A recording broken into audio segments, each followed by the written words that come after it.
Bob! Bob! He was there. Penny, what is it? In my room!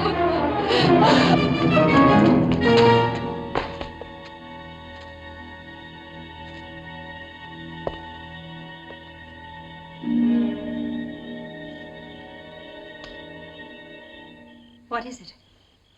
A thriller of a different kind that channels other international classics. Seth Holt's Taste of Fear. A body is pulled from a lake. The memory of this lives in the mind of Penny, who has ventured back to her father's home in France after 10 years. But he's not home. Her first night is an unsettling one. Something seems off. An image of her father, but hearing his voice on the phone the next morning, she's still not sure. The people about aren't acting up. Then more things happen. Is her imagination running amok, or is she really going crazy?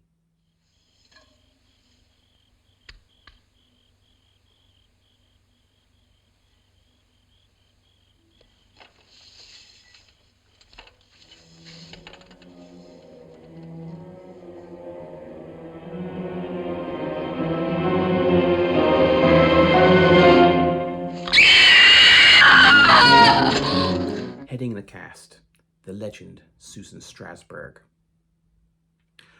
On her flank is Ronald Lewis as Robert, Anne Todd as the stepmother, and Christopher Lee as Dr. Gerard.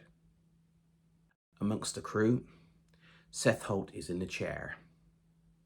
It's another story written by Jimmy Sangster. Douglas Slocum, one of Britain's best cinematographers. The Ealing comedies of the 40s and 50s. And he was personally recruited to shoot the Indiana Jones trilogy. Assistant and second unit director David Tomblin. The Haunting, Barry Lyndon, Superman, Raiders of the Lost Ark. The editor Eric Boyd Perkins. The 1970 version of Julius Caesar, The Wicker Man, Clue, Monster Squad. Some of the most beloved movies. I get vibes from The Haunting, which came out 2 years after this, and I'm not alone in that analysis. The Monthly Film Bulletin wrote, Taste of Fear suggests the work of a screenplay writer dangerously overstimulated by Psycho and Les Diaboliques. The monochrome palette creates more scope, more atmospheric depth than Technicolor. Not to say that the Hammer movies shot in Technicolor were misshot or misused. Of course not. Color in, say, Dracula works. If you were to remove the color from Dracula, it would lose so much of its strength and vibrancy.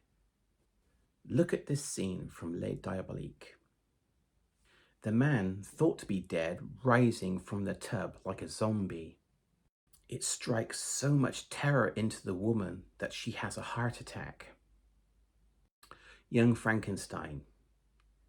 If this had been shot in color, it wouldn't have worked.